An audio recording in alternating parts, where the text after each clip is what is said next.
Hello friends, आज हम लोग पढ़ने वाले हैं क्लास 12 फिजिक्स चैप्टर 1 जो कि है वैद्युत आवेश तथा क्षेत्र, जिसको हम इंग्लिश में कहते हैं इलेक्ट्रिक चार्ज एंड फील्ड। तो हम लोग जानेंगे कि विद्युत आवेश क्या होता है और विद्युत क्षेत्र क्या होता है, और भी इसके अंतर्गत जो भी आते हैं उसके बारे में हम लोग जानेंगे। तो सबसे पहले हम लोग इसमें जान लेते हैं कि विद्युत की क्या होता है। देखिएगा, विद्युत की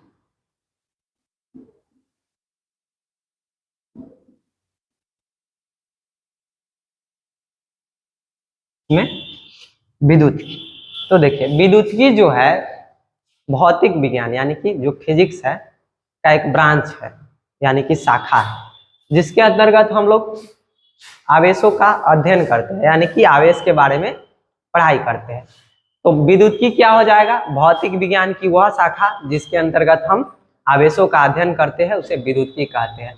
आवेश क्या होता है इसे हम आगे बताएंगे, पहले आप इतना समझ लीजिए कि विद्युत की क्या है। तो भौतिक विज्ञान की वह शाखा है जिसके अंतर्गत हम आवेशों का क्या करते हैं? अध्ययन करते हैं, यानी कि उसके बारे में पढ़ते हैं, जानते हैं। तो इसका परिभाषा लिख देते हैं जो भी है।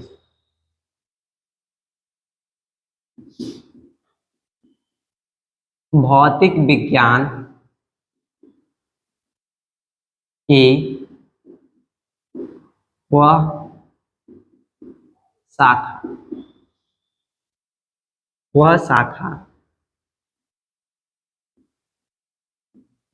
जिसके अंतर्गत हम आवेशों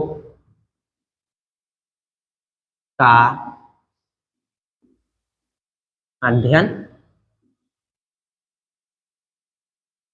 करते हैं, उसे क्या कहते हैं? विद्युत की कहते हैं। सिंपल है इसमें कि आवेशों का अध्ययन कहते हैं। आवेश क्या है इसे हम आगे बताते हैं, अभी आप सिर्फ इतना ही समझिए कि इसमें विद्युत में क्या होता है कि आवेशों का अध्ययन होता है। ठीक है, अब देखिए विद्युत के दो प्रकार होते हैं, दो तरह के होते हैं। पहला होता है स्थिर विद्युत और दूसरा होता है गतिज विद्युत। इसके दो प्रकार हुए, स्थिर विद्युत और गतिज विद्युत। तो हम स्थिर विद्युत किसे कहेंगे? देखिए, चलिए इसको लिखते हैं आगे कि इसके दो प्रकार है, यानी कि विद्युत के दो प्रकार है। इसके दो प्रकार है। पहला क्या है? स्थिर विद्युत की।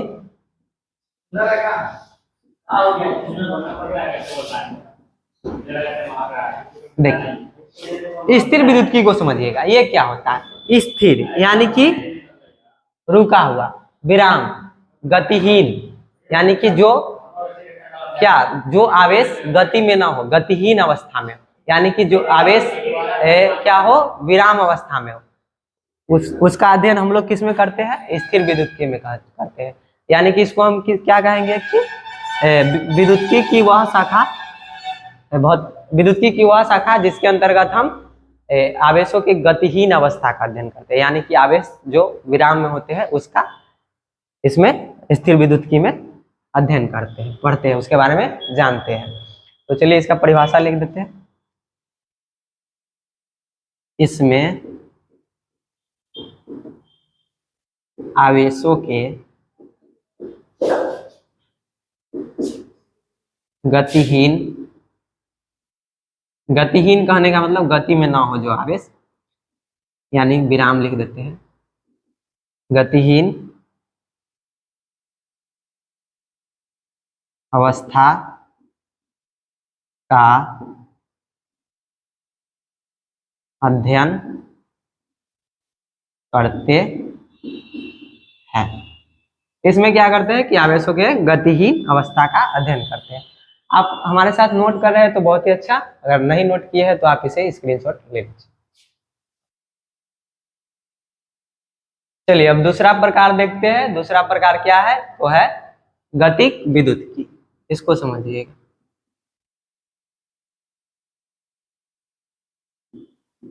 गतिज विद्युत की देखिएगा यहाँ ध्यान से, स्थिर विद्युतकी में हम लोग आवेशों के गतिहीन यानी कि जो आवेश विराम में होते हैं, रुके होते हैं, उस आवेश का अध्ययन करते हैं। लेकिन ये जो गतिक विद्युतकी है, देखिए नामे से स्पष्ट है, गतिक यानी कि जो गति में जो आवेश क्या होते हैं, गति कर रहे होते हैं, स्पीड में होते हैं, मतलब मोशन में होते हैं, सॉरी स्पीड नहीं, मोशन में होते हैं। जो आवेश क्या होते हैं, गति कर रहे होते हैं, यानी कि गति की अवस्था में होते हैं, उसका अध्ययन हम लोग गति, उसे हम क्या कहते हैं, गतिक विद्युतकी कहते हैं। यानी कि विद्युतकी की वह शाखा जिसके अंतर्गत हम आवेशों के गति अवस्था का अध्ययन करते हैं, उसे क्या कहते हैं, गतिक विद्युतकी कहते हैं।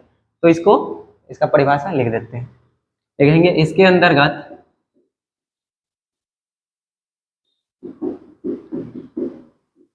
हम आवेशों के गति अवस्था यानी कि जो आवेश गति में होते हैं उसके बारे में पढ़ते हैं, अवस्था का अध्ययन करते हैं। आप हमारे साथ नोट करते चलिए या फिर आप लास्ट में स्क्रीनशॉट ले सकते हैं, नहीं कर पाए तो ठीक है। तो ये गतिक विद्युतकी क्या हुआ, तो देखिए इसके अंतर्गत हम आवेशों की गति अवस्था यानी कि जो आवेश गति में होते हैं उसके बारे में पढ़ते हैं। सबसे पहले आपका समझना जरूरी है, आपको समझ में आना चाहिए, लिखना बाद में है, पहले आप समझ लीजिए, और समझ रहे हैं तो साथ साथ नोट करते भी चलिए। अगर नोट नहीं कर पा रहे हैं तो आप स्क्रीनशॉट ले सकते हैं, इसका भी आप स्क्रीनशॉट ले लीजिए। चलिए आगे देखते हैं विद्युत आवेश, जो कि हमारा चैप्टर है विद्युत आवेश तथा क्षेत्र। तो इसमें हम लोग विद्युत आवेश के बारे में समझते हैं। तो देखिए विद्युत आवेश का मतलब होता है कि घर्षण, जब दो वस्तुओं के बीच क्या हो, घर्षण, तो उसमें जो दोनों वस्तुओं में जो गुण आ जाएगा उसी को हम कहेंगे विद्युत आवेश। आप लोग ये नहीं समझे होंगे तो इसको हम एग्जाम्पल देते हैं तो आप समझ जाएंगे। सबसे पहले इसका परिभाषा सुन लीजिए कि जब दो वस्तुओं के बीच, मान लीजिए कि कोई वस्तु है, एक नाम दे देते हैं ए और इसका नाम दे देते हैं बी, क्या होगा, कोई दो वस्तु है ए और बी, एक वस्तु ए और बी, इन दोनों के बीच घर्षण हुआ, टकराव हुआ, दोनों के बीच टकराव हुआ, घर्षण हुआ।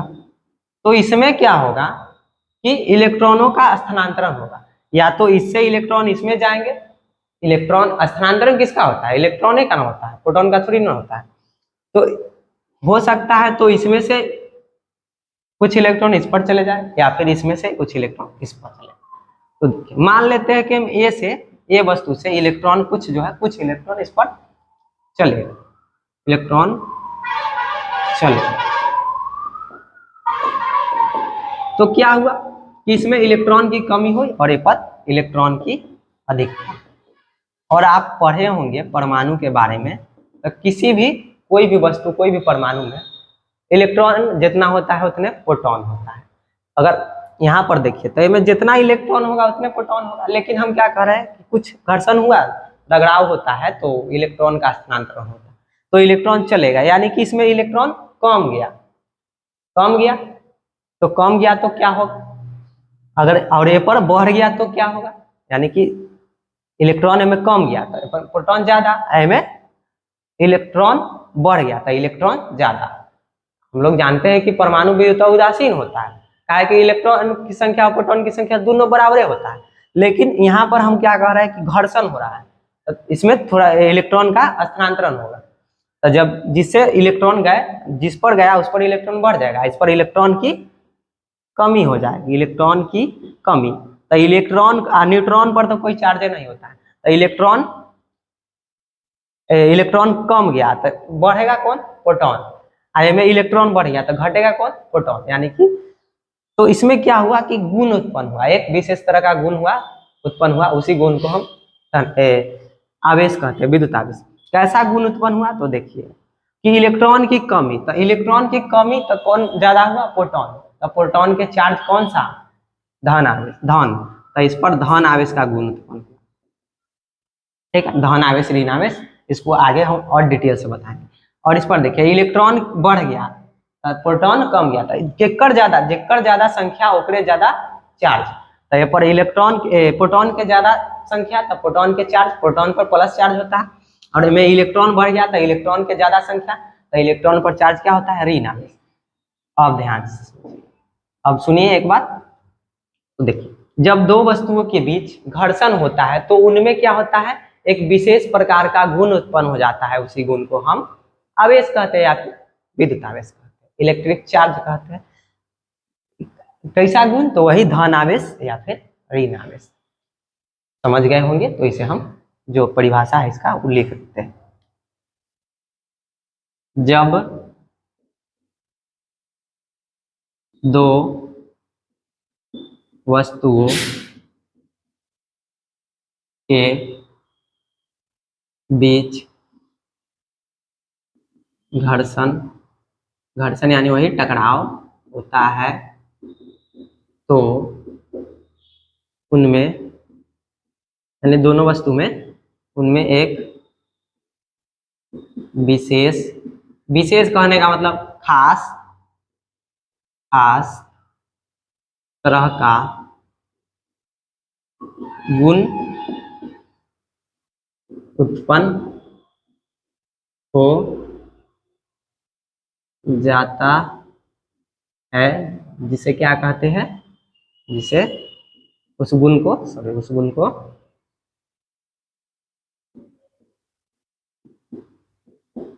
आवेश कहते हैं। आवेश या विद्युत आवेश वही बात, आवेश कहते हैं।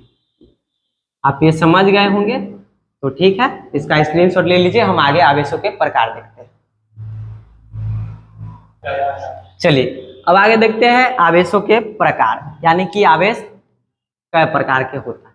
तो सबसे पहले आप आवेश समझे कि नहीं, तो एक एग्जांपल देते हैं आवेश का, कि देखिए जब आप प्लास्टिक की कंघी या पेन से, ये आप सुने होंगे कि अपने बाल, सूखे बाल से, भीगा हुआ बाल से नहीं, सूखा बाल से रगड़ते हैं, यानी कि एगो वस्तु बाल हुआ और एगो वस्तु क्या हुआ, प्लास्टिक की कंघी ले लीजिए चाहे पेन ले लीजिए, दोनों के बीच घर्षण हुआ, तो इसमें इलेक्ट्रॉन का स्थानांतरण होगा ना, होगा इलेक्ट्रॉन का स्थानांतरण, तो पेन पर आवेश आ जाते हैं। ठीक, तो वो क्या करता है, पेन ले लीजिए या फिर कंघी पर आवेश आ जाते हैं, तो वो क्या करता है कि अगर कागज के छोटा छोटा टुकड़ा को, छोटे छोटे कागज के टुकड़ा को करके अगर उसके पास ले जाएगा तो वो खींच लेगा। वो खींच काहे लेता है, काहे कि देखिए आवेश में गुण है, वह ना गुण है, जब बोले हैं कि विशेष तरह का गुण, तो उसी को हम आवेश कह रहे हैं। अब देखिए आवेश में ये भी गुण है कि वो अगर कोई वस्तु आवेशित है, मान ली प्लास्टिक के कंघे घर्षण किए तो आवेशित हो गया, चाहे पेन आवेशित हो गया, तो वो क्या करता है, उसमें आवेश में गुण होता है कि जो हल्की वस्तु होती है उसको अपनी ओर अट्रैक्ट कर लेता है, आवेश अपनी ओर खींच लेता है, आवेशित वस्तु किसी हल्की वस्तु को अपनी ओर खींच लेता है। इसलिए कागज जो है, कागज छोटा छोटा टुकड़ा है तो हल्के ना होगा, तो उसको क्या करेगा, अपनी ओर खींच लेगा। ठीक है, ये आवेश का उदाहरण है। अब आते हैं हम आवेशों के प्रकार। इसके दो प्रकार, एक सजातीय आवेश और दूसरा विजातीय। इसको हम समझते हैं, पहले सजातीय आवेश को समझते हैं, फिर विजातीय आवेश को समझेंगे। आवेश के प्रकार, इसके दो प्रकार होते हैं। कितने टाइप्स होते हैं, यानी कि types of charge, two types of charge, इसके दो प्रकार होते हैं। चलिए पहला देखते हैं, सजातीय आवेश। सजातीय आवेश,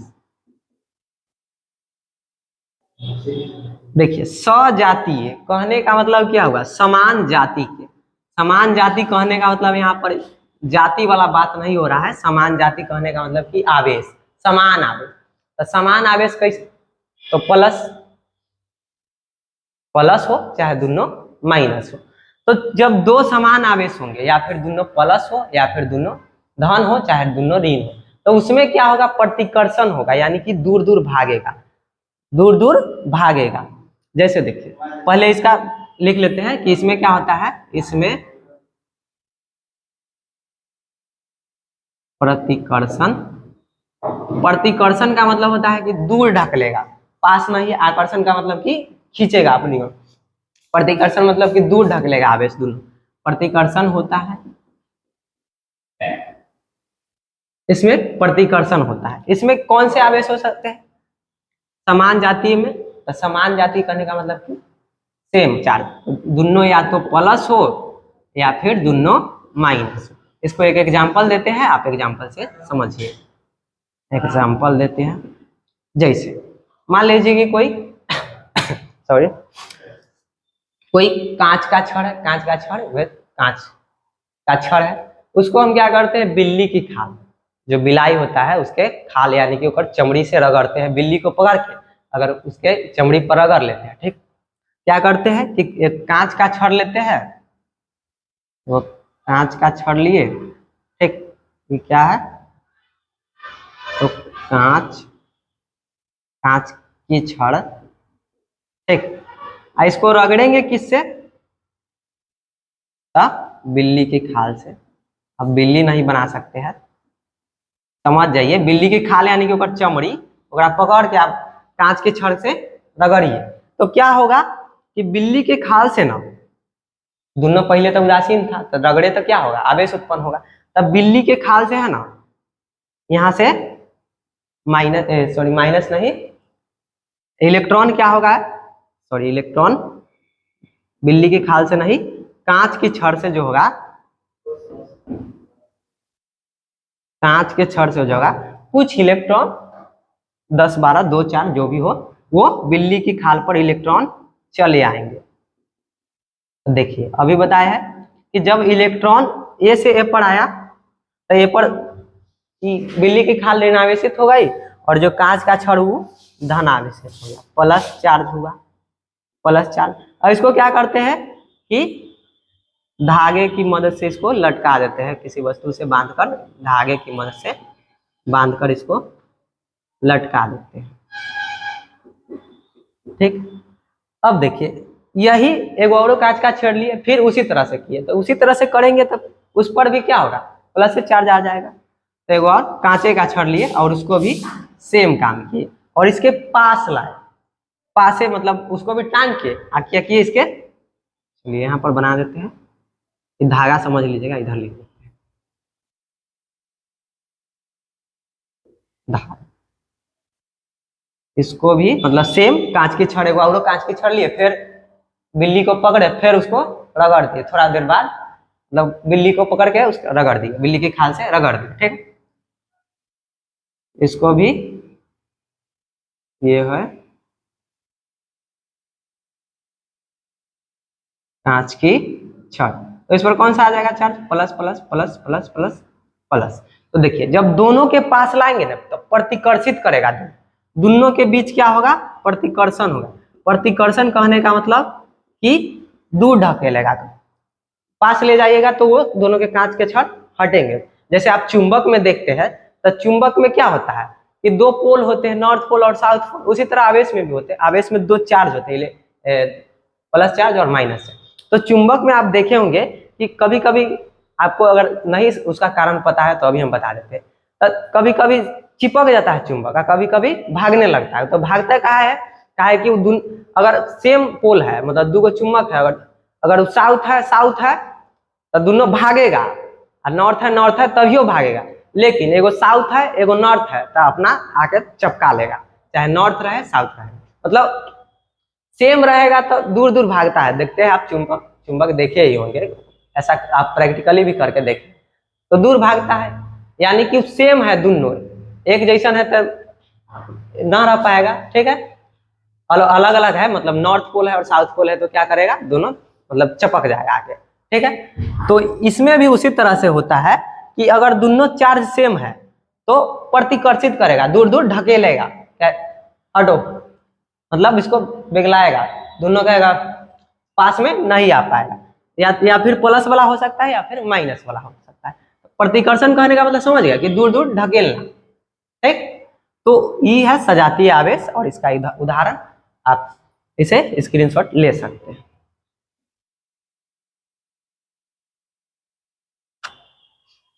ठीक है, आप स्क्रीनशॉट ले लिए होंगे। अब अगला हम चलते हैं विजातीय आवेश, इसको मिटा देते हैं, विजातीय आवेश।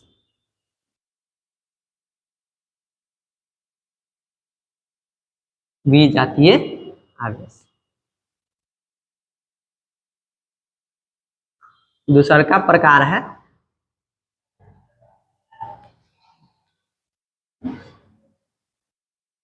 विजातीय आवेश। देखिए विजातीय यानी कि अलग जाति के, अलग अलग जाति के, यानी कि जाति कहने का मतलब यहाँ पर आवेश का बात चल रहा है। अगर दोनों अलग अलग चार्ज है तो दोनों के बीच क्या होगा, आकर्षण होगा। जैसे देखिए मान लीजिए प्लस है तो इसको मान लीजिए लड़का है, ठीक, माइनस को मान लीजिए लड़की, ठीक। तो आकर्षण मतलब समझ रहे हैं, यानी कि लड़का लड़की के प्रति आकर्षित होगा, चाहे लड़की लड़का के प्रति आकर्षित होगी, ठीक है। यानी कि अगर लड़का लड़का के बीच थोड़ी ना आकर्षण होगा, नहीं ना होगा। समझ रहे हैं आप, क्लास 12 के स्टूडेंट है। आकर्षण का मतलब अपनी ओर खींचना, उसके अपनी ओर खींचना। तो इसी तरह से आप आवेश में समझिए, वो छोड़िए, समझाने के लिए बोले हैं, ठीक है। तो इसमें विजातीय मतलब अलग अलग जाति के हैं। तो अलग अलग जाति के हैं तो क्या होगा कि दोनों में आकर्षण होगा, अट्रैक्ट होगा, खिंचाव होगा। तो लिखते हैं इसका परिभाषा कि इसमें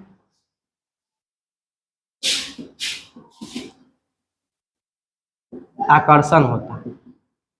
आकर्षण कहने का मतलब खिंचाव होता है। तो इसे आवेश में मतलब एगो प्लस है एगो माइनस है, तो उसमें भी क्या होगा, आकर्षण होगा। अलग और सेम है, दोनों सेम है, प्लस है तो क्या होगा उसके बीच प्रतिकर्षण। चाहे माइनस है तो प्रतिकर्षण। ये में ही ध्यान रखिएगा कि विजातीय में क्या होगा, दोनों अलग अलग चार्ज होगा, एगो प्लस एगो माइनस, तो आकर्षण होगा यानी कि खिंचाव होगा, ठीक है। तो आप इसे स्क्रीनशॉट ले लीजिए।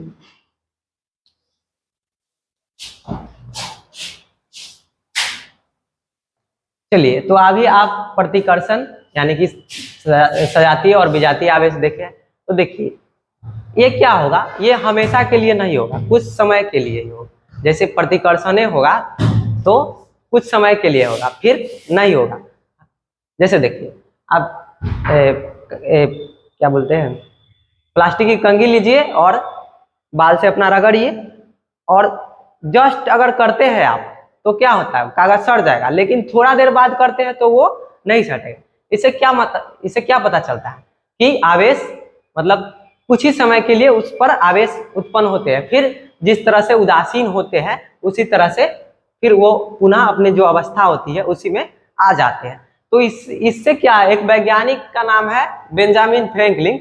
इसी कारण से यानी कि क्या होगा, दोनों आवेश खत्म, 0-0 मतलब फिर से उदासीन। तो इसी कारण से एक वैज्ञानिक जिनका नाम है बेंजामिन फ्रैंकलिन, वो आवेश को दो प्रकार में बांटे, आवेश को नाम दिया, या फिर आप बोल सकते हैं कि प्रकार में बांटे। उसका नाम दिया धनात्मक और ऋणात्मक आवेश। हम इसके बारे में पीछे भी बता चुके हैं और उसी को अभी भी बताएंगे डिटेल।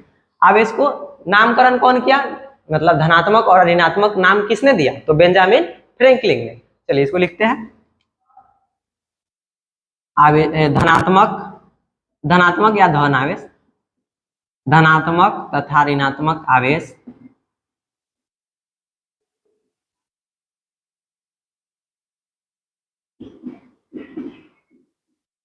का नामकरण बेंजामिन फ्रैंकलिन ने किया। का मतलब नाम कौन दिया, बेंजामिन फ्रैंकलिन। नामकरण वैज्ञानिक बेंजामिन, साइंटिस्ट थे वैज्ञानिक बेंजामिन फ्रैंकलिन ने किया, फ्रैंकलिन ने की, ठीक। चलिए ये आप समझ जाइएगा जल्दी से कि धनात्मक तथा ऋणात्मक आवेश का नामकरण कौन किया, तो बेंजामिन फ्रैंकलिन। ये आप ध्यान में रखिएगा, ये ऑब्जेक्टिव टाइप क्वेश्चन में आ सकता है कि आवेश धनात्मक और ऋणात्मक नाम किसने दिया, किसने, तो बेंजामिन फ्रैंकलिन। अब आते हैं धनात्मक आवेश क्या होता है। धनात्मक आवेश तो हम शुरू में आवेश के बारे में बता रहे थे, तो उसी समय बताएं। और दूसरा है ऋणात्मक आवेश, इसको 1 नंबर दे दीजिए और इसको 2 नंबर दे दीजिए। ऋणात्मक आवेश, ठीक। इसकी परिभाषा हम ही बताते हैं।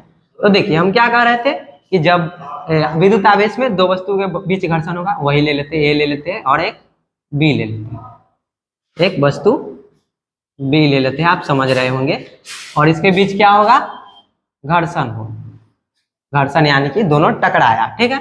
तो मान लेते हैं कि दोनों तो पहले घर्षण होने से पहले क्या था कि दोनों उदासीन था, यानी कि दोनों पर कोई चार्ज नहीं था, लेकिन जैसे ही घर्षण हुआ तो मान लेते हैं कि ऐसे कुछ इलेक्ट्रॉन बी पर चले गए, तो इसमें क्या हुआ, इलेक्ट्रॉन की, अब इलेक्ट्रॉन में से चल गया था, इलेक्ट्रॉन पर कम जाएगा, इलेक्ट्रॉन की कमी, और इस पर इलेक्ट्रॉन की बढ़ोतरी, यानी कि बढ़ोतरी, यानी कि आप पढ़े होंगे, हम बताए भी है कि परमाणु विद्युत उदासीन होता है। क्यों होता है, क्योंकि जितना परमाणु में प्रोटॉन होता है उतना ही इलेक्ट्रॉन भी होता है, तो जितना इलेक्ट्रॉन उतना प्रोटॉन, लेकिन जब घर्षण होता है ना तो उसमें इलेक्ट्रॉन का स्थानांतरण होता है, तो ए से बी पर गया, यानी कि इलेक्ट्रॉन की कमी हुई तो बढ़ गया कौन, प्रोटॉन, तो प्रोटॉन पर कौन सा चार्ज, धन यानी प्लस चार्ज। आए में देखिए इलेक्ट्रॉन बढ़ गया, इलेक्ट्रॉन कम गया प्रोटॉन, तो जो ज्यादा रहेगा ओकरे नाम चलेगा, यानी कि ए में प्रोटॉन ज्यादा है तो एकर चलेगा, यानी कि एकर वाला चार्ज। आई जो वस्तु बी है ए पर इलेक्ट्रॉन बढ़ा तो एकर इलेक्ट्रॉन वाला चार्ज यानी कि माइनस चार्ज। तो देखिए इसकी परिभाषा क्या हुआ कि दो वस्तुओं के बीच जब घर्षण होता है तो उनमें क्या होता है, इलेक्ट्रॉनों का स्थानांतरण होता है। जिस वस्तु पर इलेक्ट्रॉन की कमी होती है उस वस्तु पर जो आवेश उत्पन्न होते हैं उसको कहते हैं धन आवेश। इलेक्ट्रॉन की कमी और जे पर इलेक्ट्रॉन बढ़ जाएगा, जिस वस्तु पर इलेक्ट्रॉन की बढ़ोतरी होती है यानी इलेक्ट्रॉन बढ़ जाता है, उस वस्तु पर उत्पन्न आवेश को हम कहते हैं ऋण आवेश। ई हो गया ऋण आवेश और ये जो है वो धन आवेश। एक बार और सुन लीजिए, सिंपल में इसको समझ लीजिए कि जिस पर इलेक्ट्रॉन की कमी हो उसे उस वस्तु पर उत्पन्न आवेश क्या होगा, तो धन आवेश होगा, और जिस वस्तु पर इलेक्ट्रॉन की अधिकता होगी उस वस्तु पर उत्पन्न आवेश धन आवेश कहलाएगा, सॉरी ऋण आवेश कहलाएगा। तो इसकी परिभाषा लिख देते हैं, जिस वस्तु पर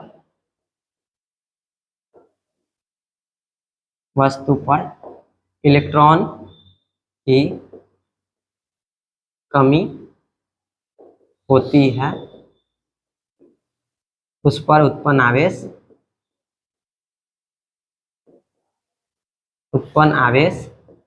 जो होते हैं वो क्या होता है, इसको थोड़ा सा नीचे लिख देंगे, उस पर उत्पन्न आवेश धनात्मक या धनात्मक आवेश कहलाता है। चलिए ये हो गया धन, माने कि इलेक्ट्रॉन की कमी से जो आवेश उत्पन्न हुआ उसको धन आवेश। तो इसमें क्या हुआ, इलेक्ट्रॉन की लिख देते हैं कि जिस वस्तु पर इलेक्ट्रॉन की बढ़ोतरी होगी उस पर उत्पन्न आवेश को क्या कहेंगे, धन आवेश। थोड़ा सा शॉर्ट में लिख देते हैं कि इलेक्ट्रॉन की बढ़ोतरी से उत्पन्न आवेश को ऋणात्मक आवेश कहते हैं। ठीक है, तो ये आप धनात्मक आवेश और ऋणात्मक आवेश समझ गए। ठीक है, तो आज के लिए इतना ही रहने देते हैं, आगे मिलते हैं एक नए टॉपिक के साथ। तब तक के लिए धन्यवाद।